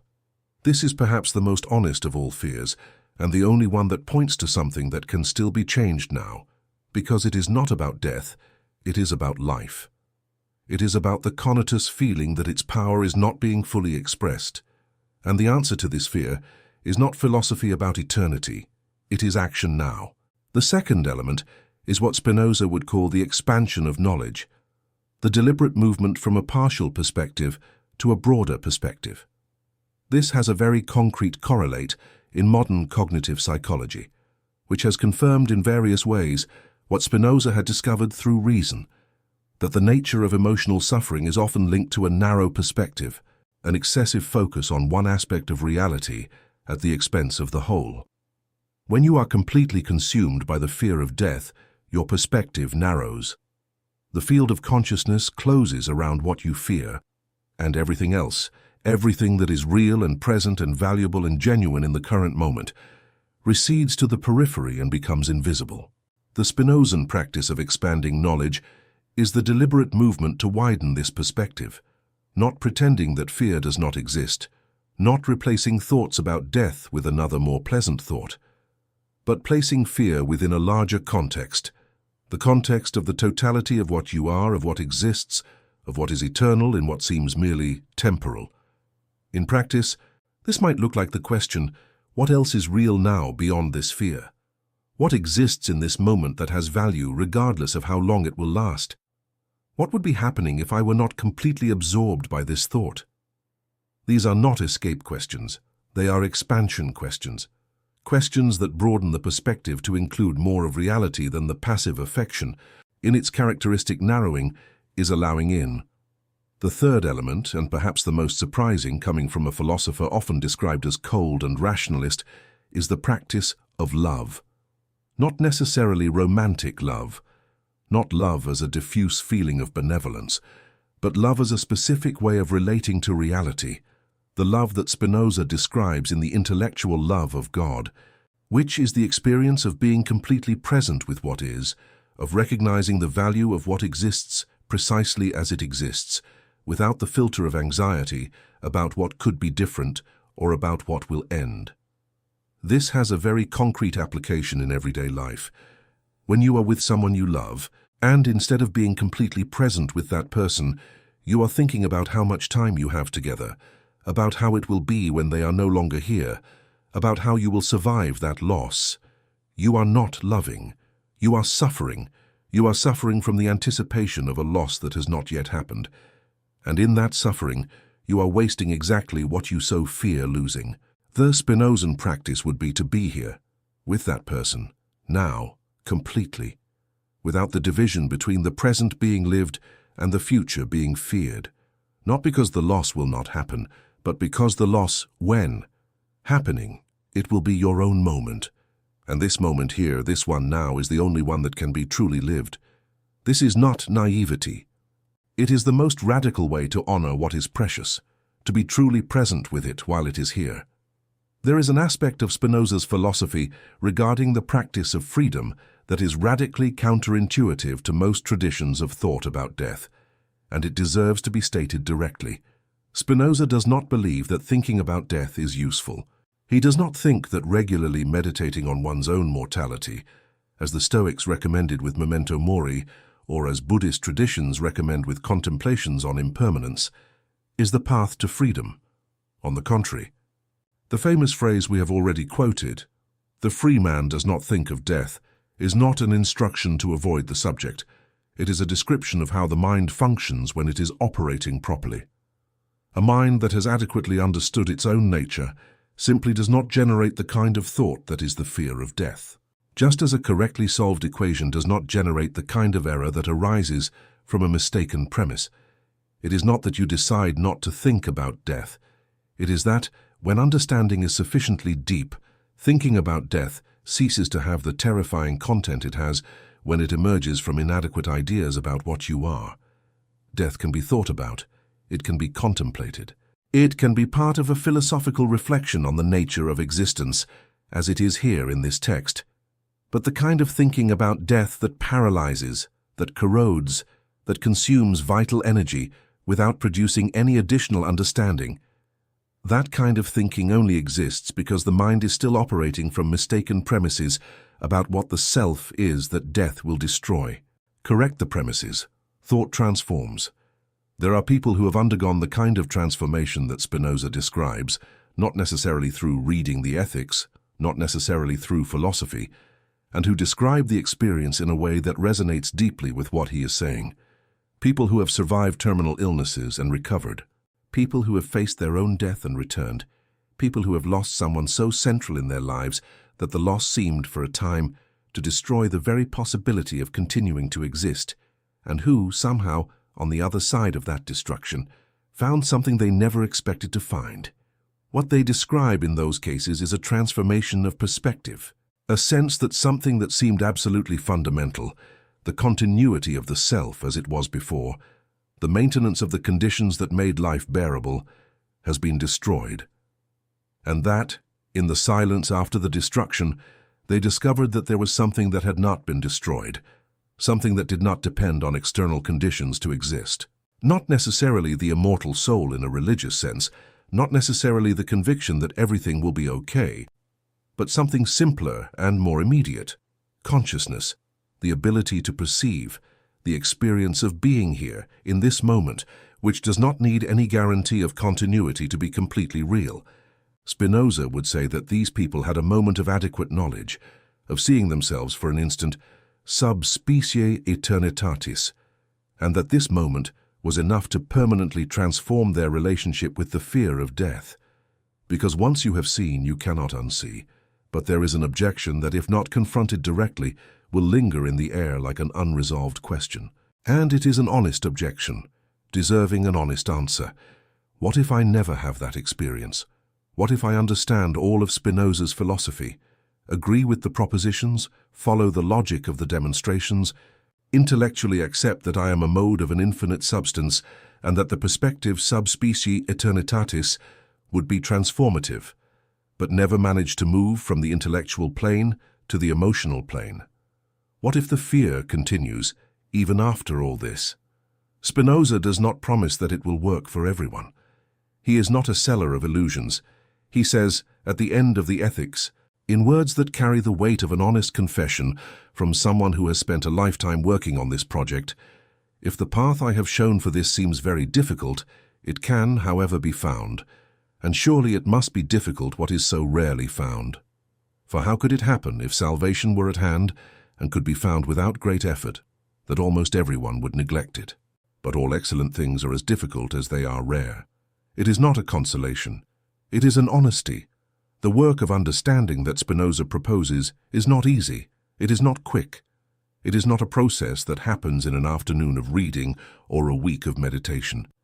It is the work of a lifetime, the work of progressively replacing inadequate ideas with more adequate ones, of expanding perspective, of cultivating the kind of intellectual love that transforms the relationship with fear. And Spinoza is saying that it is worth it, that it is the only work that truly matters, that everything else, wealth, power, recognition, pleasure, are goods that death can destroy. But understanding of the intellectual love of God is something that death cannot touch, not because it will last after death, but because at the moment it exists in a way that does not depend on the future to be real. In the autumn of 1676, a few months before he died, Spinoza received a visit that has been recorded in history. Gottfried Wilhelm Leibniz, one of the greatest mathematicians and philosophers that Europe had ever produced, the man who, along with Newton, would develop differential calculus and who would spend decades building a philosophical system rivaling Spinoza's, traveled to The Hague specifically to talk to the man whom cultured Europe secretly loved and publicly pretended to despise. The visit lasted several days. The two conversed extensively about mathematics, about optics, about physics, about politics, about theology. Leibniz took notes. Later, he spent the rest of his life denying that the visit had exerted any significant influence on his thought, which, for historians of philosophy, is the most transparent way to admit that it had an enormous influence. What interests us here is not the intellectual dispute between Spinoza and Leibniz. It is what that visit reveals about the place Spinoza occupied in the intellectual landscape of the time. at a moment when Spinoza's name was banned throughout Christian Europe, when the ethics was prohibited, when his philosophy was publicly described as atheism, materialism, immorality. One of the most eminent and protected intellectuals on the continent traveled personally to hear what this man had to say. Not because he was controversial, because he was real. There is something that the official history of philosophy often underestimates about Spinoza, the real reach of his influence, which has been deliberately obscured for centuries precisely because it was dangerous to admit it. The Enlightenment thinkers of the 18th century drank directly from Spinoza's sources, even when they did not explicitly cite him, out of prudence. The idea that reason is the legitimate source of knowledge, that religious authority cannot impose itself on rational inquiry, that the state should be organized in a way that guarantees freedom of thought and expression. All these ideas that seem obvious today, that seem the common sense of modernity, were considered explosive and dangerous when Spinoza articulated them for the first time. The Romantics of the 19th century, who were supposedly the adversaries of Enlightenment rationalism, also adored him. Goethe called the Ethics the book that had the greatest impact on his life. Coleridge, Wordsworth, Shelley, the English Romantic poets, circulated his ideas clandestinely with a reverence that was far from purely intellectual. Hegel said that to begin doing philosophy, one must first be a Spinozist, that there was a stage of thought, an understanding of the fundamental unity of reality, through which every serious thinker needed to pass, and that Spinoza had mapped this stage with a clarity that no one had matched before or since. Nietzsche, who loved to destroy philosophical idols, never managed to destroy Spinoza. The most he could do was say that he was the philosopher with whom he had the most in common, which, coming from Nietzsche, was a form of reverence. Einstein, when asked which God he believed in, replied, "The God of Spinoza, the God that is nature, the nature that is God, the law and beauty and intelligence that permeate reality without being a being separate from it." But the influence of Spinoza that matters most for the theme of this story is not the influence on philosophers and poets and scientists. It is the influence that can be exerted on any human being who approaches the ethics with honesty and with the willingness to be transformed by what it finds there. And this influence is not about the ideas you will have, it is about the way you will live. There is a test you can apply to any philosophy that claims to transform the human relationship with death. A simple and brutal test. How did the philosopher who proposed this philosophy die? Because it is easy to write about serenity in the face of death when you are alive and healthy. When the lungs are functioning, when the body is well, when death is a distant abstraction, it is an entirely different thing to demonstrate that serenity at the moment when death is no longer an abstraction, but the immediate reality that is approaching.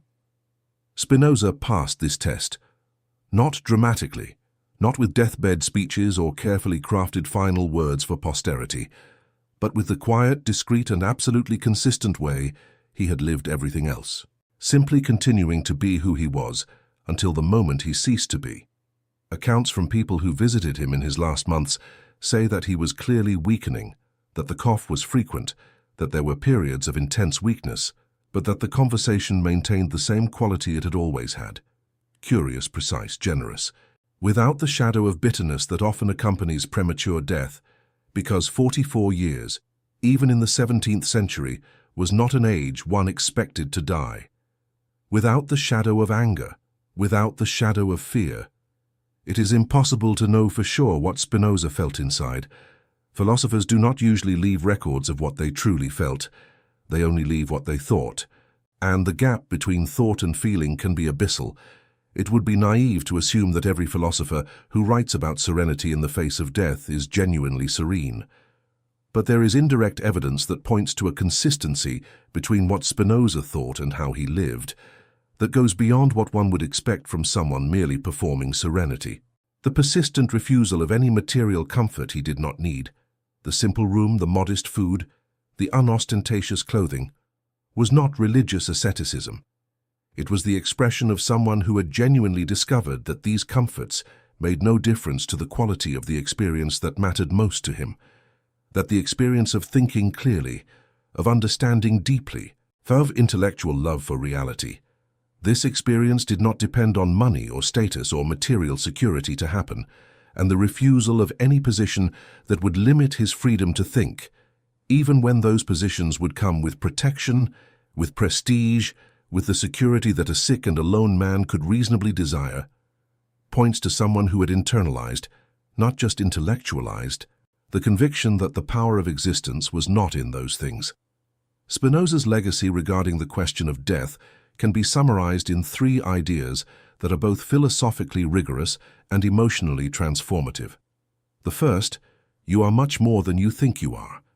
The I that fears being destroyed by death is a partial construction, an adequate idea in some dimensions, completely inadequate in others. When you begin to understand what you really are, a mode of the infinite substance, a temporary and singular expression of eternal nature, death ceases to be the destruction of something and becomes the dissolution of a pattern within a whole that persists. The second, the suffering that the fear of death causes, is not inevitable. It is not the correct and necessary response of a healthy mind to a tragic fact.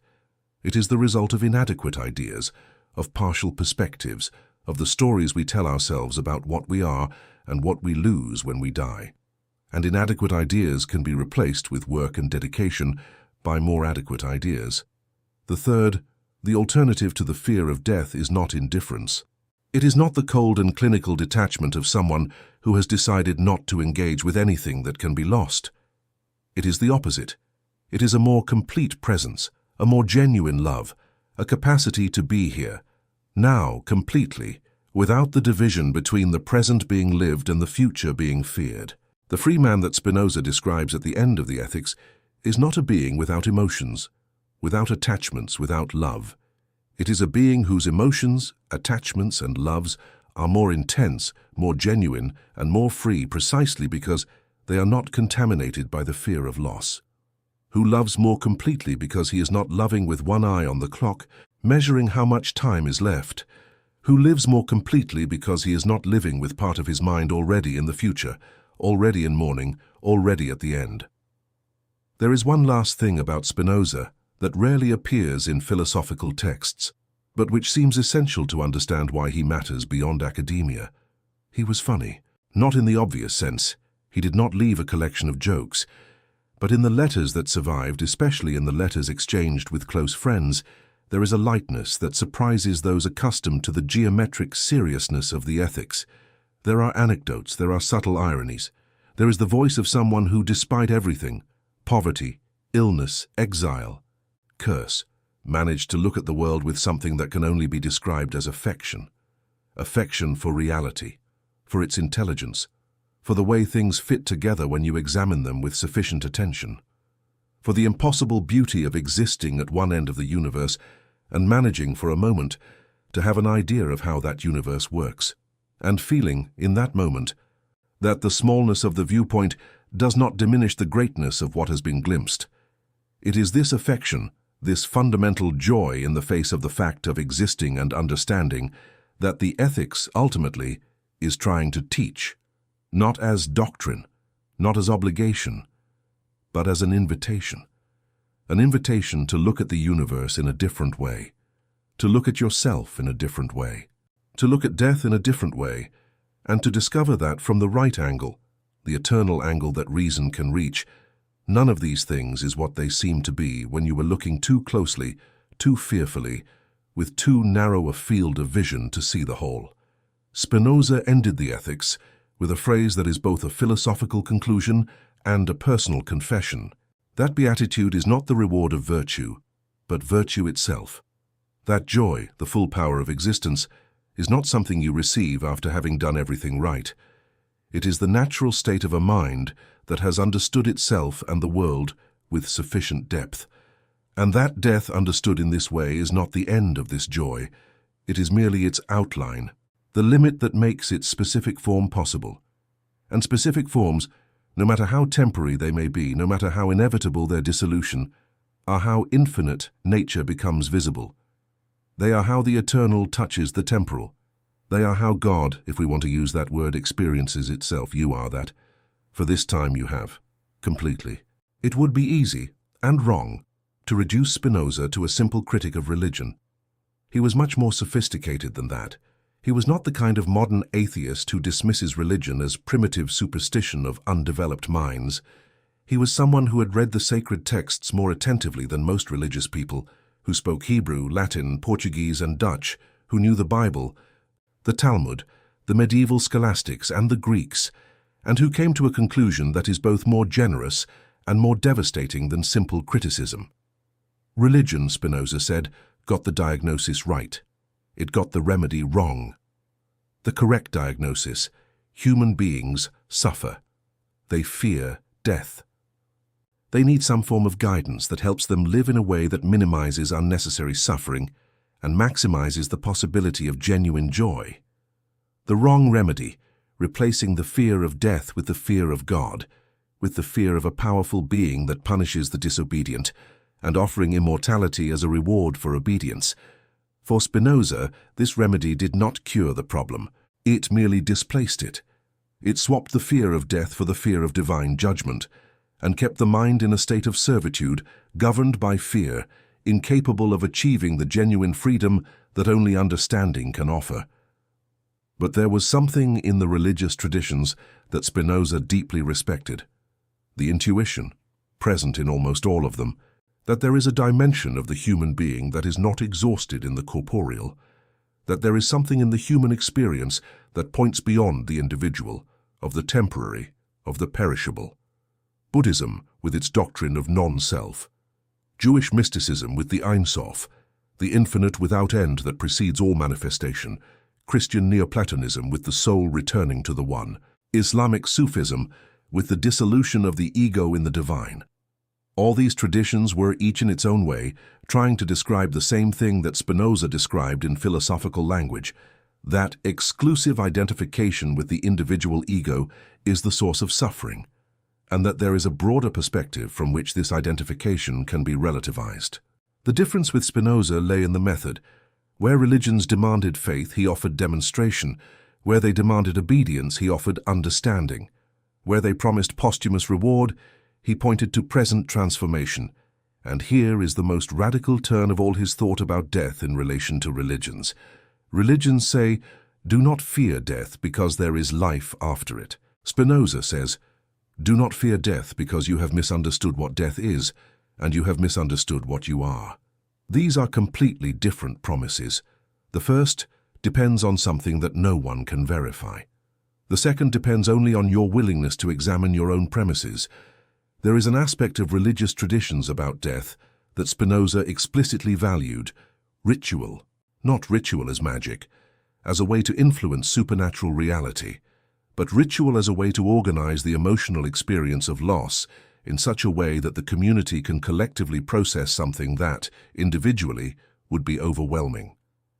The wake, the mourning period, prayers for the dead, anniversary ceremonies, these practices for Spinoza had real value, not because they connected the living with the dead on a spiritual plane, but because they created structure where suffering needed structure, community where suffering needed witness, and time where suffering needed space to unfold without destroying those who were experiencing it. Spinoza's critique was not of the practices themselves. It was of the theological narrative that accompanied them, the idea that the dead were somewhere waiting, that prayers reached them, that excessive mourning was a lack of faith in divine goodness. Stripped of these narratives, or rather reread in light of a more adequate understanding, the practice of collective mourning became something that Spinoza could fully endorse, a way for the community to honor the specific way that had existed, to recognize the reality of loss, and gradually to integrate the disappearance of that pattern into the continuity of living itself. The problem was not crying for the dead. It was not understanding why one cried, and by not understanding, allowing oneself to be governed by mourning beyond the point where it served life.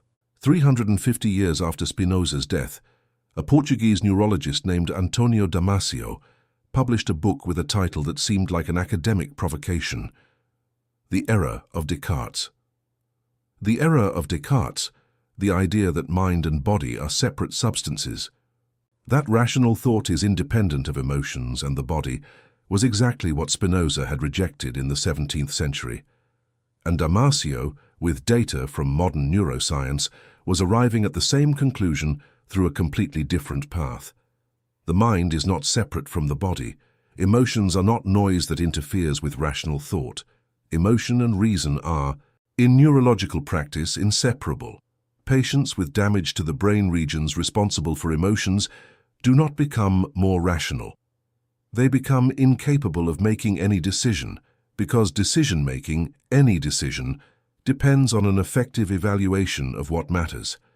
Damasio titled his next book, Seeking Spinoza, not by accident, because Spinoza had described, with the language of 17th century philosophy, what 20th century neuroscience was mapping with scans and studies of brain lesions, that we are unified beings, body and mind, as two aspects of the same process, and that suffering, including the suffering of the fear of death, has causes that can be identified and to some extent transformed. Modern neuroscience has much to say specifically about the fear of death. The amygdala, an almond-shaped structure located in the limbic system, the oldest part of the brain in evolutionary terms, is the region primarily responsible for processing fear. When you vividly and concretely think about your own death, the amygdala fires. Cortisol and adrenaline are released. The body goes into a state of alert, as if the threat were immediate and physical. The problem is that death is not an immediate and physical threat most of the time when we think about it. It is an abstraction, a future projection. And the brain, especially the amygdala, which does not distinguish very well between real and imagined threats, responds with the same intensity. This explains something that Spinoza had intuitively grasped philosophically, that the fear of death, like most passive affects, is disproportionate to the real threat. Not because death is not real, but because the neurological response has been calibrated for immediate physical threats, not for complex temporal abstractions about the future. And what modern neuroscience suggests as intervention, what therapies based on mindfulness, cognitive restructuring, and emotional regulation techniques can demonstrate with objective measures, is surprisingly Spinozan. Not the suppression of fear, not the denial of death, but the broadening of context, the activation of the prefrontal cortex, the most recent and typically human part of the brain, which can process temporal complexity, consider multiple perspectives, and place the amygdala's response within a broader frame. When you are in the midst of the fear of death and can take a step back and ask, what exactly am I fearing here? That is the prefrontal cortex gaining some influence over the amygdala, not deactivating it, contextualizing it. Spinoza called this moving from knowledge of the first kind to the second. Neuroscience calls it top-down emotional regulation. The mechanism described is the same. There is a specific field of modern psychology that is dedicated to what researchers call terror management theory, TMT, developed by Jeff Greenberg, Sheldon Solomon, and Tom Pischinsky, based on the ideas of anthropologist Ernest Becker. TMT starts from a simple premise. Much of human behavior, social, political, cultural, religious, is ultimately motivated by the fear of death, by the existential terror that human beings experience as the only animal that knows it will die. TMT research is fascinating and disturbing at the same time. It shows that when people are exposed to reminders of their own mortality, when they are asked to consciously think about their own end, a series of behaviors change in predictable ways. The need to belong to groups increases. Hostility towards those who think differently increases. Adherence to narratives that promise some form of transcendence or symbolic immortality increases. In other words, the fear of death, when not processed adequately, pushes people towards tribalism, dogmatism, and intolerance. This is Spinoza described in experimental data. The servitude he described, the mind governed by passive affects, unable to think clearly because fear dominates it, has neurological and behavioral correlates that can be measured, replicated, and studied. And the freedom he proposed, the mind that adequately understands its own nature, and therefore does not need the group, dogma, or the promise of immortality to sustain itself, also has correlates. These are the people that researchers call high in dispositional mindfulness or high in self-determination, people who consistently demonstrate greater tolerance for uncertainty, greater ability to regulate difficult emotions, greater openness to perspectives different from their own. What Spinoza called the free man, modern psychology calls the psychologically mature person. The measuring instruments have changed. The phenomenon described is the same. Philosophy does not stop. It is a river. And Spinoza was one of its most powerful currents, even when it flowed underground, out of sight of the official canons. The three philosophers who most directly engaged with the Spinozan legacy on death, Nietzsche, Heidegger, and Camus, arrived at it by different paths and reached different conclusions. But each found in Spinoza an interlocutor who had formulated with an uncomfortable clarity the question they themselves were trying to answer. Friedrich Nietzsche was a passionate reader of Spinoza, and at the same time a fierce critic. What he admired, the courage to destroy the personal God, the God who judges and rewards, the God who serves as a crutch for human weakness, the willingness to look at reality without the veil of consolation, the love for necessity and for the fact that what is, and that fighting against it is the most guaranteed way of suffering. Criticized serenity. For Nietzsche, Spinoza's serenity smelled of resignation. It was, in his reading, an elegant form of giving up, of saying, I cannot change the world, so I will learn to love it as it is. Nietzsche wanted something different. He wanted what he called amor fati, the love of fate, not the passive acceptance of what comes, but the active, passionate, Dionysian affirmation of every aspect of existence, including suffering, including death, including everything that traditional morality called bad. And he proposed eternal recurrence as a thought experiment. What if you had to live this life exactly as it is, infinitely, without the slightest alteration? Would you be able to want that? Would you be able to affirm every moment, every pain, every loss? For Nietzsche, this was the test of genuine overcoming of the fear of death, not the rational understanding that death is natural, but the ability to embrace the totality of existence with such intensity that the very idea of an end became part of what you affirmed. Spinoza and Nietzsche arrived at similar places by opposite roads. Spinoza saw peace as the result of understanding. Nietzsche saw passionate affirmation as an alternative to understanding. But both arrived at the same starting point. The fear of death is a problem that says more about how you are living than about what death is. Martin Heidegger transformed death into the center of his philosophy.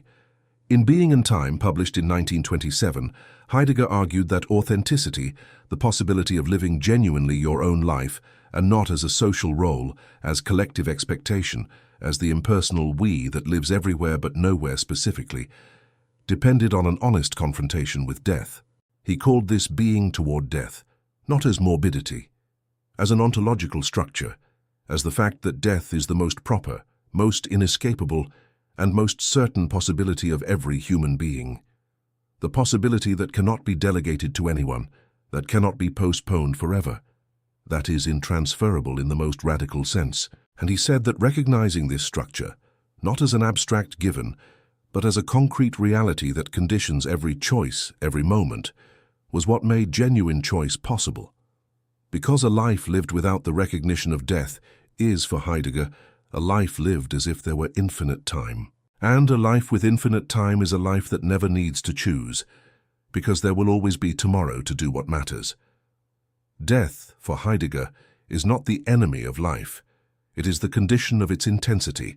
It is what makes every moment singular, because each moment is the only moment that can be this one, in this specific configuration, before time takes it away and replaces it with the next. Spinoza and Heidegger are rarely read together. The philosophical contexts are very different, the languages are incompatible, but there is a deep convergence worth noting.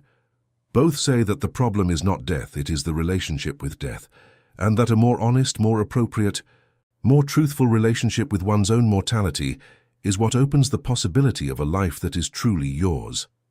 Albert Camus approached the question from a completely different direction, and with a brutal honesty that sometimes Spinoza and Heidegger avoided. For Camus, death was the most serious problem of philosophy, and any system that claimed to solve it was likely cheating. The universe is absurd, not in the funny sense, but in the technical sense, that it has no meaning that can be rationally demonstrated. Human beings demand meaning. The universe does not provide. This irreconcilable tension is the absurd. And death, for Camus, was the purest expression of the absurd. The definitive cut between the human demand for meaning and the absolute indifference of reality. Camus rejected any solution that jumped over the absurd, the religious solutions that promised meaning beyond death, the philosophical solutions that dissolved the individual ego into the cosmic whole. He called these solutions philosophical leaps, elegant ways of avoiding an honest confrontation with what reality is. But Camus also rejected suicide as a response to the absurd, because suicide is a way of agreeing with the absurd, of accepting that if life has no meaning, then it is not worth living. Camus' response was rebellion, to live knowing that there is no guaranteed meaning, that death will come and will not explain anything, that the universe is indifferent, and to continue living fully, passionately, with all possible intensity, precisely because there are no guarantees. One must imagine Sisyphus happy, said Camus. Sisyphus condemned by the gods to roll a stone up a mountain eternally, the stone always rolling back down before reaching the top. Sisyphus happy, not because the situation changed, but because he found within the absurd situation something that is entirely his. Spinoza would disagree with Camus on central parts. For Spinoza, the universe is not absurd, it is necessary, and understanding that necessity is the path to peace, not passionate rebellion. But there is something that unites them, the refusal of any comfort that requires you to close your eyes to what reality is. The conviction that an honest relationship with death, whatever form that honesty takes, is more liberating than any illusion, no matter how comforting it may be. There is a dimension of death that individual philosophies often neglect, death on a collective scale. The 20th century was the century of mass death. 2 world wars, the Holocaust, Hiroshima, gulags, serial genocides, Armenia, Cambodia, Rwanda, Bosnia, and among armed conflicts, epidemics, Spanish flu in 1918, AIDS from the 1980s onward, and the permanent reminder that viruses do not read philosophical treatises on serenity in the face of death. What would Spinoza say in the face of all this? The honest answer is, we do not know for sure. Spinoza did not live through the 20th century. He did not know gas chambers. He did not watch images of Hiroshima. The scale of organized violence that the 20th century produced was beyond what any 17th century mind could imagine. But there are principles in Spinoza's system that allow us to think about what his philosophy would imply in the face of collective death, and some of these principles are more disturbing than comforting. The first principle: nature has no moral preferences. For Spinoza, the infinite substance, God, nature, is neither good nor bad in the sense we give to those words. It is necessary. It acts according to its own laws without exception, without preference, without mercy, and without cruelty, because mercy and cruelty are human categories that do not apply to the whole. This means that the Holocaust, by Spinoza's logic, was not a violation of the divine plan. It was not a moment when God turned away. It was neither punishment nor abandonment. It was humans, modes of the infinite substance, using their power to destroy other modes at a level of violence that has no historical precedent. This is a conclusion that many people will find too cold. That will feel it dissolves moral responsibility, that levels the murderer and the victim under the same cosmic indifference. But Spinoza anticipated this objection, and his response is important. Nature's indifference does not imply human indifference. On the contrary, precisely because there is no supernatural force that will correct injustices, precisely because no divine providence will punish the murderers and console the victims, moral responsibility falls entirely on human beings, not as a divine commandment, but as a consequence of reason. Because reason, the adequate knowledge of reality, shows that the power of existence increases in cooperation and decreases in conflict. That human beings who understand themselves as modes of the same substance have a genuine interest in preserving each other's existence. That violence, from the standpoint of reason, is always an expression of inadequate idea, of someone who has not sufficiently understood what is, what the other is, and what unites them. The second principle is even more difficult, that the suffering of the victims, real, legitimate, immeasurable, does not invalidate the philosophical structure about death that we have developed so far. This is not cynicism. It is the fundamental distinction that Spinoza makes between what is and what should be, a distinction that he suspected most people confused. The violent death of an innocent person is something that reason condemns. It is the destruction of a mode of substance that had reached a degree of complexity and power that made it valuable, both for itself and for the other modes with which it related. It is a real diminishment of the collective power to exist. But death, even this violent death, is not what the frightened imagination describes when it narrates stories about the nothing definitive, the total erasure, the irreversible destruction of everything that person was. What that person was, as an eternal mode of an infinite substance, existed. And what existed cannot be retroactively removed from existence. The substance that was that person continues to be. The pattern dissolved violently, prematurely, unjustly. All human categories apply, and with full legitimacy. But the substance persists. This does not console the mother who lost her child. It should not console. Mourning has its time and its necessity, and philosophy that offers consolation too quickly is philosophy that has not taken suffering seriously. But it can, not now perhaps, but eventually, offer an angle from which loss does not define the whole, in which what was lived, loved, created, given, all of this is real and continues to be real, in a way that violence cannot completely undo.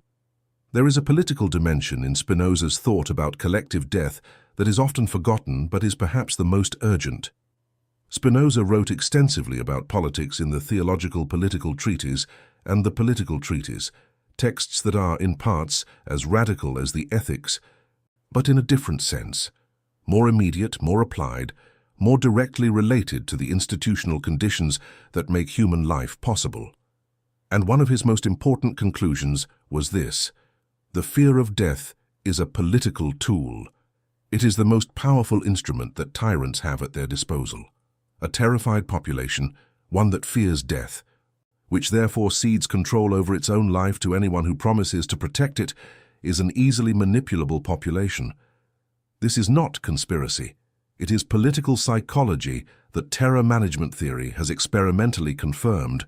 When the salience of death increases, when reminders of mortality become frequent, people become more conformist, more authoritarian, more willing to sacrifice freedoms in exchange for security. For Spinoza, political freedom and philosophical freedom were deeply connected. People who learned not to fear death, who developed, through understanding, a different relationship with their own mortality, were precisely the people who could not be easily controlled by fear, who could evaluate political proposals by reason, not by terror, who could say no to the tyrant without being paralyzed by the fear of consequences. Spinoza's philosophy about death is not a philosophy of withdrawal from the world. It is a philosophy of radical presence in the world, but a presence guided by understanding, not by fear. And in that sense, the question he leaves us in the face of the collective deaths of our time is not how to accept that this happened. It is, what kind of human beings do we need to be so that it does not happen again? There is a limit to philosophical language. Spinoza knew this. He knew that his geometric demonstrations, no matter how rigorous, how precise, how logically impeccable they were, captured something of reality but inevitably left something out. That there was a dimension of the experience of being alive, of contemplating one's own end, of feeling the presence of the eternal in the temporal, that the technical Latin of the ethics simply did not reach. That is why poetry exists, not as an inferior alternative to philosophy, as a necessary complement, the instrument that goes where demonstration cannot go, that resonates where argument merely convinces. And when you put Spinoza's philosophy in dialogue with the poetry that humans have produced about death over the centuries, something happens. The two languages illuminate each other, and what emerges is something greater than either could produce alone. There is a poem by Fernando Pessoa, perhaps the Portuguese language writer who was most deeply touched by the Spinozan question, even if he rarely named it directly, that begins like this: I am nothing. I will never be anything. I cannot want to be anything. Apart from that, I have in me all the dreams of the world. Read through Spinoza. The poem gains a layer that goes beyond the apparent nihilism. I am nothing. I am not this specific and limited pattern that I imagine myself to be. I will never be anything. There is no future state of nothingness that I will reach, because nothingness is not a state. I have in me all the dreams of the world. I am a mode of the infinite substance, and in that measure, the infinite passes through me. It is not that Pessoa was consciously being Spinozan.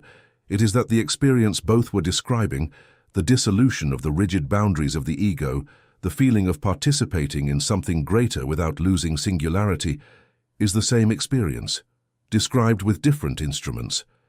Rilke wrote, in the Duino Elegy, something that resonates directly with the subspecies eternitatis of Spinoza. Perhaps we are here to say house, bridge, fountain, gate, pitcher, fruit tree, window, at most, column, tower. But to say, understand, oh, to say just as the things themselves never thought they were.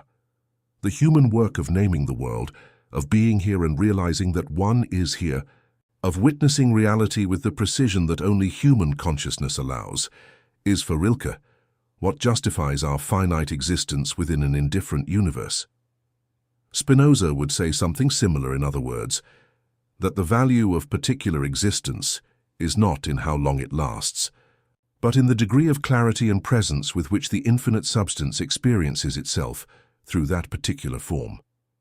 That the human being is the place where the universe sees itself, where infinite nature gains, for a moment, the perspective of itself, and that this function, being the angle through which the infinite contemplates itself, is not diminished by brevity. On the contrary, it is precisely because the angle is unique and temporary that it is invaluable. Emily Dickinson, the American poet who lived almost entirely reclusive in Amherst, Massachusetts, and who wrote more about death than almost any other poet in the Anglophone tradition, captured something that is deeply Spinozan, even if she had never read the Ethics. Death, for Dickinson, was not the opposite of life. It was an integral part of it, the edge that made life visible, the outline that shaped what, without it, would be too amorphous to be perceived. In hundreds of poems, she looked at death with a mixture of curiosity, dry humor, and something that can only be described as respect. Not the respect of fear, but the respect of one who recognizes an equal, as if death were an interlocutor with whom one could have an honest conversation. This is the tone that Spinoza sought in his demonstrations, not the denial of death, not the escape from it, not the surrender to it, but the direct, honest, curious engagement with the most fundamental fact of human existence. There is a passage in the last book of the Ethics, a passage that commentators often quote but rarely know what to do with, in which Spinoza writes about what he calls beatitude. He says that beatitude is not the peace of one who does not suffer, it is the peace of one who understands, of one who sees the world subspecies eternitatis and finds in that vision not the terror of the infinite, but love for it. And then he says something that is simultaneously the most precise philosophical statement and the most beautiful line of poetry he ever wrote. That we feel and experience that we are eternal. Not that we believe, not that we hope, not that we want it to be so. We feel and experience. It is a statement about direct experience, about something that happens in human consciousness when it operates at its fullest capacity. A feeling of eternity that is not illusion, not consolation, not projection of a desire for immortality. It is the awareness for a moment that what it is transcends the moment being lived.